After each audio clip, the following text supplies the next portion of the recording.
Hello everyone, my name is Josh Tangway and I'm going to be talking to you today about the CSSRS or the Columbia Suicide Severity Rating Scale. Like I said, my name is Josh. I'm a local mental health practitioner here in Hayes and in the Rooks County communities. And I truly do feel honored to be able to create this video for future law enforcement officers, as well as having done this a couple times live with law enforcement officers at the tail end of 2020. I'm on the CIT, or Crisis Intervention Team Council, in Ellis County, and feel very fortunate to be on that council and have a role in that. So this scale was really kind of born out of that council. Not the scale itself, but the use of the scale. Other entities in town use it: High Plains Mental Health, Hayes Med, various private mental health practices. One of the goals is to try to be on the same page with the tools and the language that we use. So the hope is that this CSSRS could be another tool that you can use to help you when you may be interacting with people who you might be concerned that they're at risk for harming themselves. So we will go through that today. I'm going to try to keep the presentation as crisp and succinct as possible. It will be handy if you do have the scale on hand. So your scale probably looks a little bit different from this. It's the same scale, but yours may be a small card. But you should see some of the colors which indicate different levels of suicide risk that we'll go through.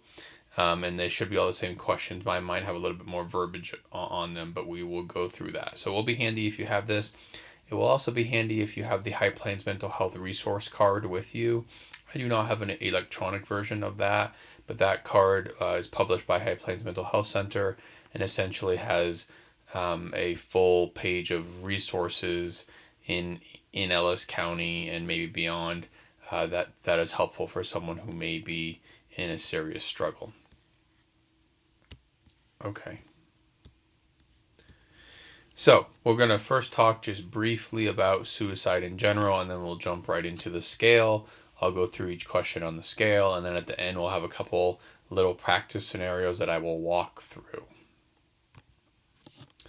So these are suicide statistics from Kansas in 2019. Kansas publishes vital statistics every year. This is the most recent year they were published for, where you can find out about pregnancy rates and different sorts of deaths and things like that. So this is suicide deaths. We have 521 in 2019. You can see here the breakdown between male and female and age group. One thing to note here is that males typically die by suicide at a higher rate than females, but females tend to attempt suicide at a higher rate. And some of you may know the difference there is that males usually use some sort of more lethal means, like a firearm. Firearm was the number one cause of suicide deaths in the state of Kansas in 2019, and is the case for most years. Poisoning and suffocation were second and third, respectively. I assume poisoning includes overdoses, but I'm not entirely sure. This is from the CDC. This is the Midwest region. This is important to see because if you see the green area, those are suicide deaths. So this is the Midwest region again, top 5 causes of death. We see that suicide is the second leading cause of death for ages 10 to 34, essentially. Usually one of the most high-risk age groups are middle-aged people, usually middle-aged men. So though there's other causes of deaths here, we see some high rates of suicide. This is another chart from the CDC. I thought this was useful because it's a kind of a breakdown of suicide deaths across the United States, with darker meaning a higher rate of suicide deaths per capita. And we can see that Kansas is the second to darkest shade. Then we see a really dark shade throughout this corridor of the country. If you think about why that might be, we see a lot more rural living, a lot more desolation in this area of the country, especially if you take out like eastern Colorado. We also see a higher native population throughout that area, and native populations are some of the people at the highest risk for suicide, generally speaking. So just some things to keep in mind. I know there's been a lot of initiatives in our area, even just with the risk factors with living rurally, and suicide. Part of the reason might be the isolation. We know that isolation can be a risk factor for suicide. But it also may be lack of access to resources. So I know that High Plains Mental Health Center, maybe some others have done some things around bringing that conversation to the forefront, which is very important. Okay, now we're going to go over just a few kind of myths about suicide, some of which will play a role in the CSSRS scale, and then we will dive into talking about the scale itself. I'm kind of in the way of my text.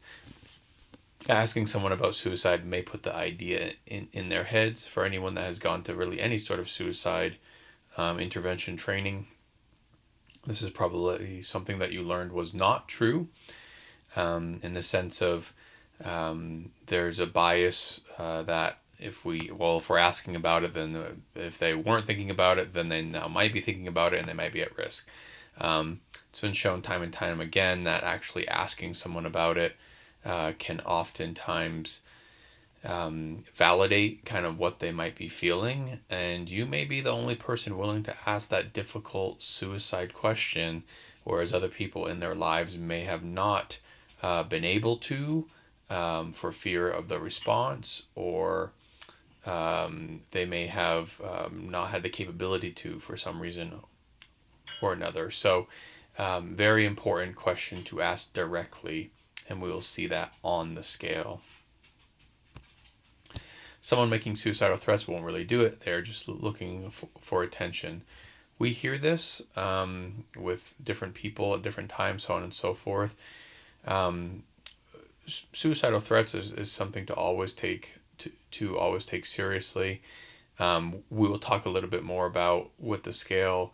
What about those people who threaten suicide on a regular basis, and we're going out to them, and what do we do with that? We will talk a little bit about that with the scale.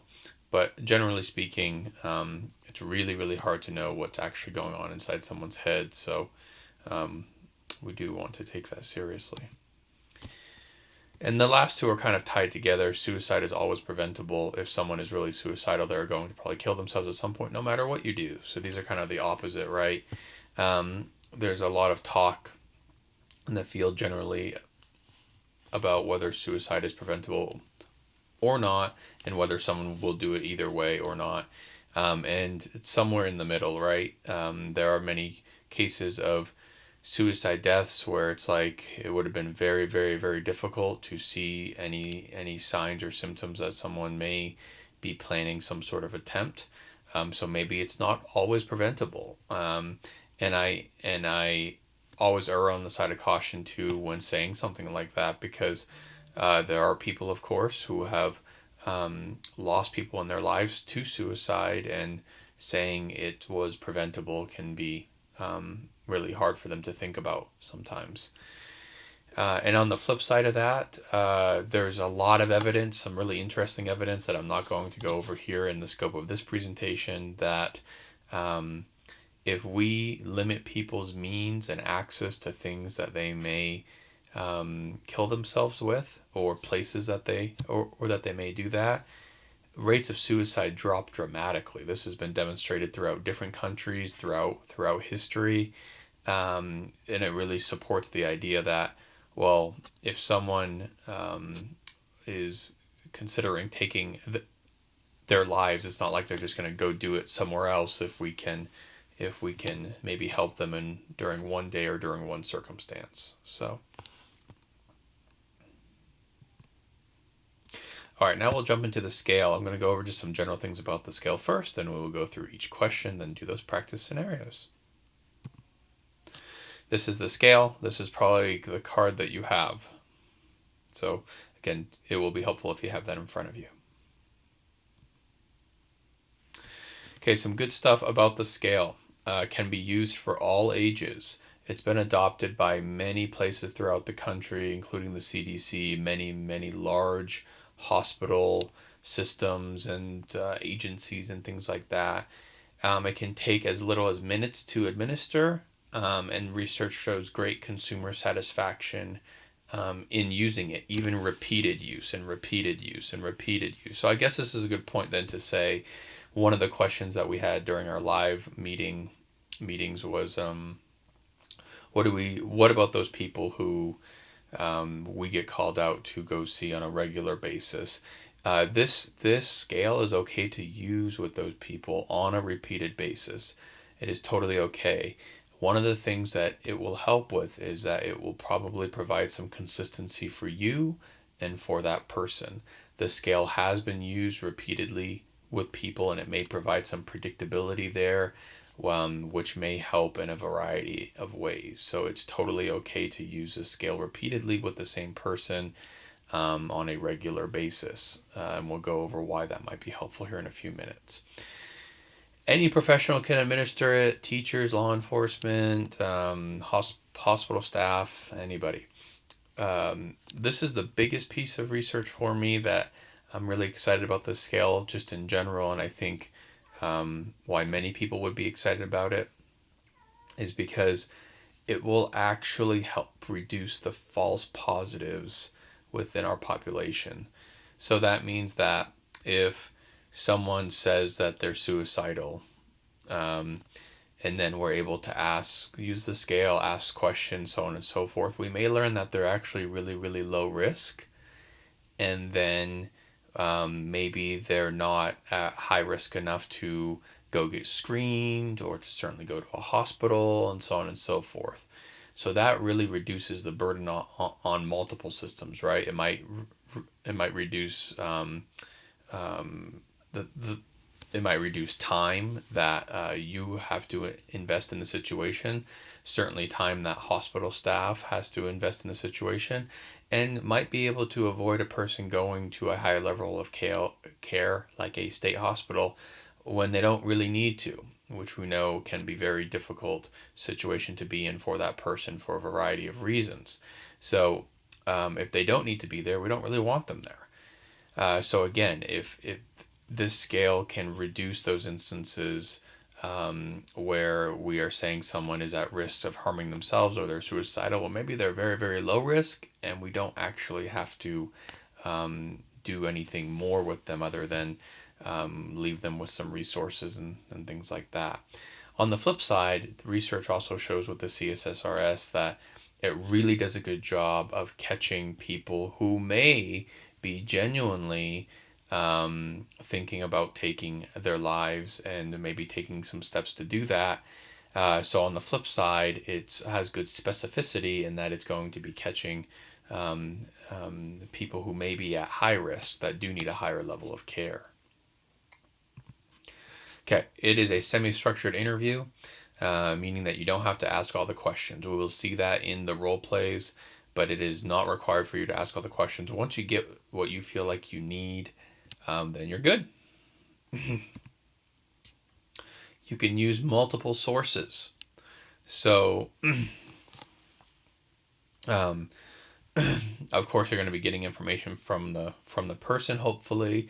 But if the person's boyfriend or girlfriend or mother or grandmother or whoever is there, or you can gather information from, that's okay too. It's any source that's going to get you information that you think is pertinent to assessing this person. Okay, now we're going to go through the scale. So we're going to go through the first two questions, the middle three questions, and the last question. The first two questions is referred to as the ideation questions. This essentially means that we're asking some questions about whether the person is thinking about death or killing themselves. So the first question, have you wished you were dead or wished you could go to sleep and not wake up? So some ideation there, okay? And then the second question, a little bit more direct. Have you had any actual thoughts of killing yourself? So going back to that myth question, this is a very direct question. When we work with people who may be at risk for taking their lives, we want to ask that direct question using the word killing or kill or suicide. There's a big difference between that and saying, do you want to harm yourself or are you safe? Okay, there's many ways that people harm themselves that are not suicidal in nature, and safety can be a very ambiguous term. So we really want to use this question as, have you had any actual thoughts of killing yourself? Very direct. I do recommend that you practice saying that. And if we were doing this in person, the role plays, you would ask that question aloud. It can be a difficult question to ask, even for people like myself or other mental health professionals that might ask it on a regular basis. It should give everyone a little bit of pause when they ask it. So these questions are going to be asking every time. You're going to be asking these two questions every time, these general ideation questions. Are they even thinking about it? Okay. If you get a no, on number 2, that they're really not thinking about killing themselves, you can skip questions 3, 4, and 5 and go straight to question 6. Question 6 is like the safety net question. It's going to, as you can see here, it's going to really outline. It's going to really outline whether anything's going on. Have you ever done anything, started to do anything, or prepared to do anything to end your life? Okay, and you can even throw some examples in there if the person is kind of wavering a bit. Collected pills, obtaining a gun, giving away stuff, writing a suicide note, held pills in your hand, you got rope, things like that. Okay, so but we're going to ask them this question. If they say yes to this, it is a high risk. Okay, and we'll get to what we do with high risk here in a couple of slides, but essentially we're going to be really trying to get that person to go talk to someone, probably a screener from High Plains Mental Health at the hospital, or High Plains Mental Health, in order to be screened because they may be at high risk. But if it's a yes to 1 or 2, as I said, we will just proceed on with the actual screen. We will proceed on with the actual questions, which I'll show you here in a minute. Sorry, I got that mixed up a bit.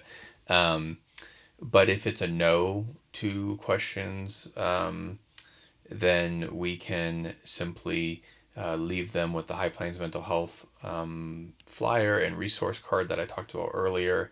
So if they essentially say, no, I'm not thinking about killing myself, I've thought about death a little bit, but I could never do that, I'm not thinking about killing myself, and then they say no to that number 6 question too, then we might leave them with the High Plains Mental Health resources, but not really encourage them or get them to go get screened. We can maybe offer it, a light offer, so on and so forth.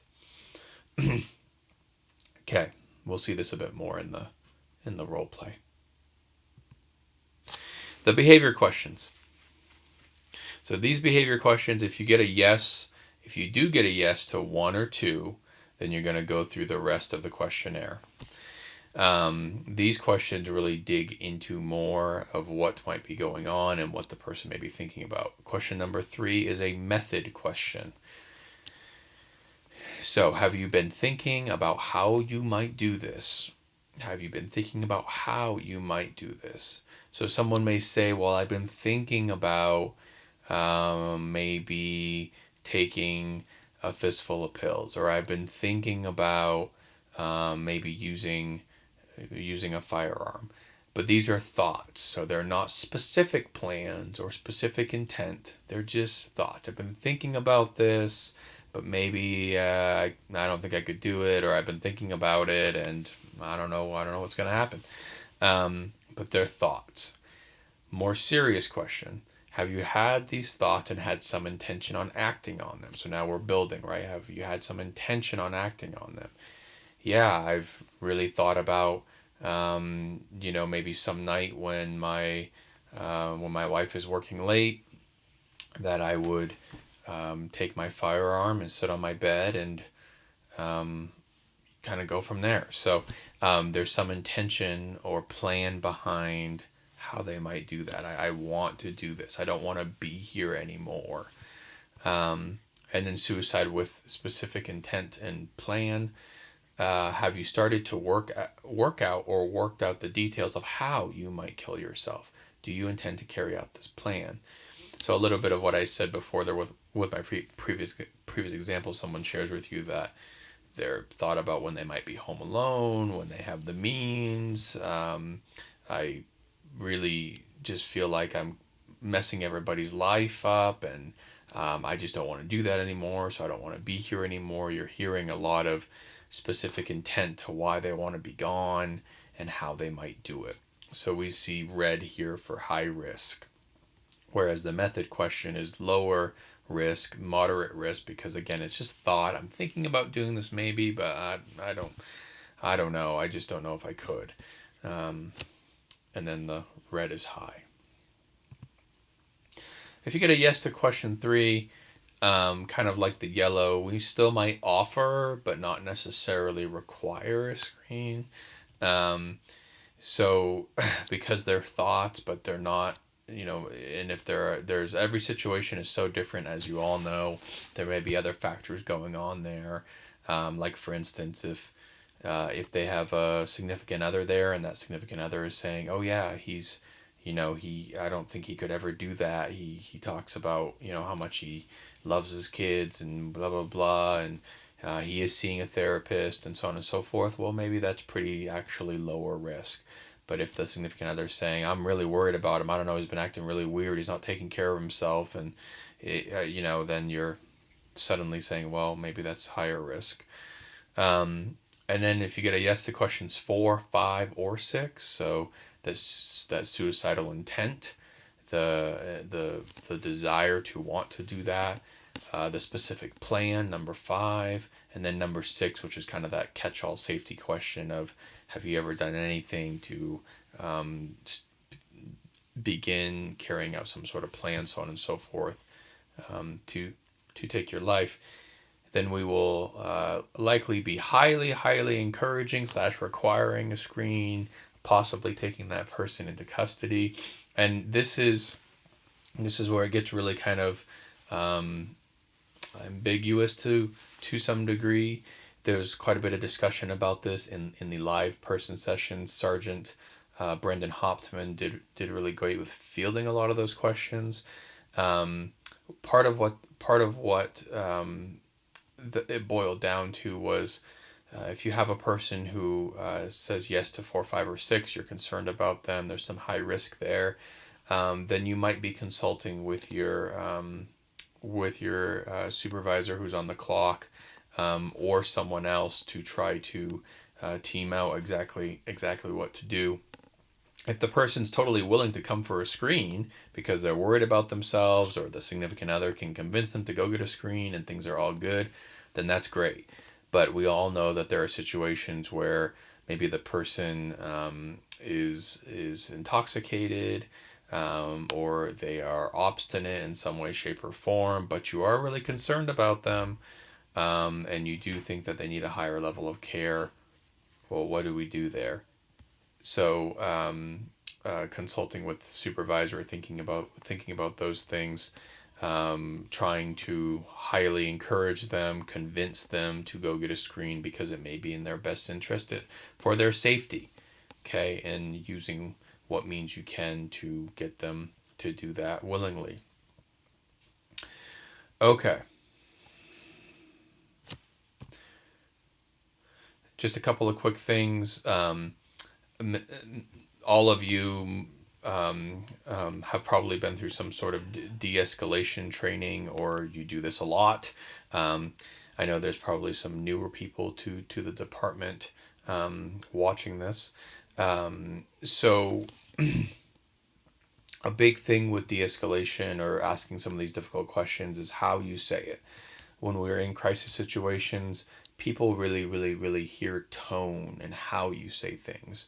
There may not be a whole lot of rational things that is filtering through to them, but your tone and how you approach things will be really important. And keep in mind that you can be flexible with the questions too. The scenarios that I read will be relatively straightforward. I did review them with Sergeant Hopman, so they're kind of realistic, hopefully, but you can be flexible with the questions as well. Okay, now we're going to go through some practice, and I'm going to pull up a little document that I have to show you kind of the questions with it. But the first scenario is you respond to a call where a female college student broke up with her boyfriend. Though the young woman tells you the boyfriend had threatened in the past he would kill himself if she left him. He storms out of the house, very agitated, yelling, "It's over." You catch up with him at his apartment later on. Okay, so I'm going to escape from this. Okay, so now we're going to go to a Word document I have right here and use this to walk through a couple of those scenarios. So this is a scenario here on top. Just wanted to share before we go through these scenarios that in terms of using this tool, you can of course have it literally with you asking these questions. That's why it's a card. Hopefully it's kind of handy. If I were using it in this type of situation, I do use it in my practice. I just tell people that I have this list of questions that might help us understand a bit more what you might be going through a little bit, or some of the challenges are in relation to safety. And I'm kind of concerned about possible thoughts of suicide and things like that. So I'm going to use these questions to help to help understand that a bit more. So some combination of that or shorter, or but just kind of helping the person understand that you're going to use this tool to better understand what is going on. So we have the situation with the boyfriend. You catch up with him at his apartment. You talk to him, build some sort of rapport with him, maybe convey that his girlfriend was concerned about him, and you are too. So you're going to go through these questions with him to help kind of understand what might be going on, and as you're concerned about his safety. So first question, have you wished you were dead or wished that you could go to sleep and not wake up? No.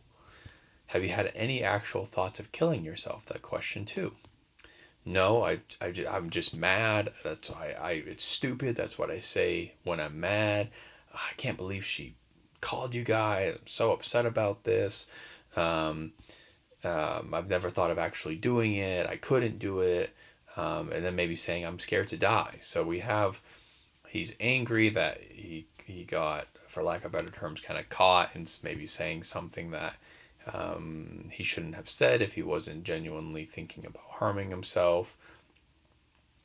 So then, because of that, because he said no to these questions, these ideation questions, we jump right down to question 6, right? Have you ever done anything, started to do anything, or prepared to do anything to end your life? No, like I said, I couldn't do that. I'm afraid to die. I just say that when I'm mad. It was really stupid that I did that. So we're getting a pretty good idea, at least from our interview with him and asking these questions, that it doesn't really seem like he is high risk. This might be a good situation though, where maybe you met with the girlfriend beforehand, before going to his apartment, or called her or talked to her before or after, and you can use those multiple sources to get some information. And maybe she says, yeah, he just says that when he's mad. I don't think he could actually do anything. He doesn't own a firearm. So it's just really not, maybe it's just really not high risk. This would be the type of situation where we would leave the High Plains Mental Health Resource Card, maybe offer a screening if we thought there was some risk there, but not really highly encouraging and trying to convince that person to come with us. but offering it, definitely leaving the resource card and the High Plains Mental Health brochure, and then maybe being on your way. So a good example here where maybe the young man said something that could have lent itself to some suicidal ideation with his girlfriend, but asking these questions helps us clarify and maybe not so much. Second scenario, you respond to a call from a neighbor of a middle-aged woman. The neighbor is concerned because he has not seen her for a couple of weeks. The woman's place is an absolute mess, smells awful, and she seems very flat in affect. You learn she recently lost her brother in an abrupt death. Okay, so same thing. We get to the residence, maybe build a rapport with her, and say to her, "Hey, it's well, first, everything that you got on the call was true. That house smells bad. She doesn't look good. You can tell maybe it's dark and it's kind of messy in there, maybe, and you're kind of concerned."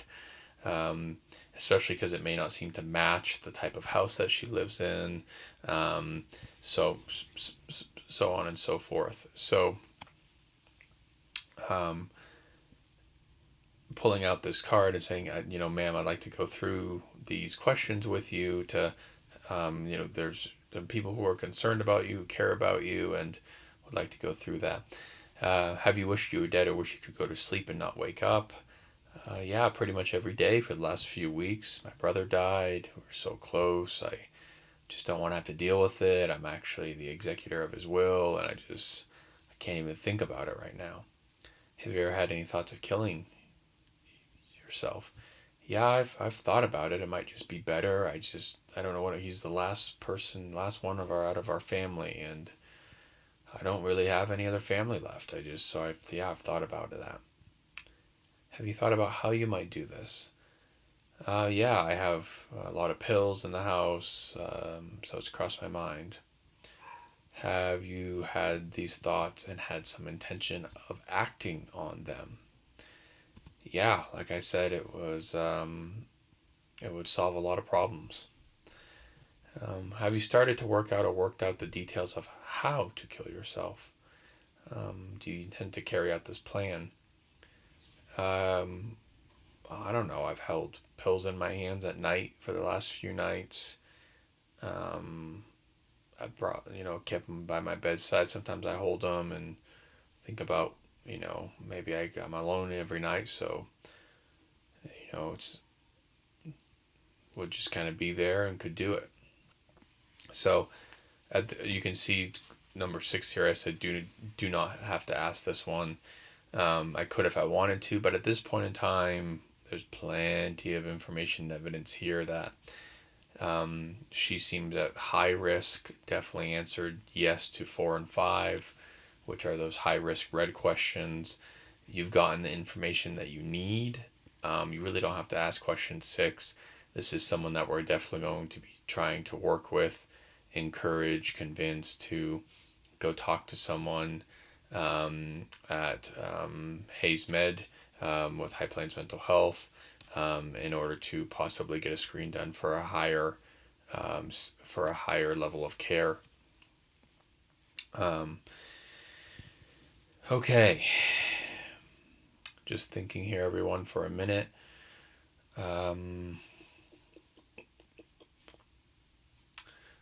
I think that's about it. I hope these scenarios walked you through a little bit what it could kind of look like. I know they were kind of straight through. Again, you can be flexible. Of course, you may have to come back to questions. You may have to re-ask them. But you can use this tool. You can keep it on you and you can use it. And again, if you're using it and Hayes Med is using it and High Plains Mental Health is using it, then you all get some of the same questions or information, which could be really helpful. One question that came up with the in-person trainings, which has changed now, or what has changed now, is that, from my understanding, you are no longer doing screens, hospital screens at the law enforcement center or department. They are being done at Hayes Med now, and no longer at your department. So that may be helpful in some ways for sure too. Okay. Okay, everyone. I think that's about it. Thank you so much. I hope that this has been maybe helpful in learning about the CSSRS more. Feel free to reach out to your supervisor or people on the CIT Council who can talk to you about this more. If you have any questions, you are more than welcome to reach out to me, and I will be happy to visit. So, thanks so much.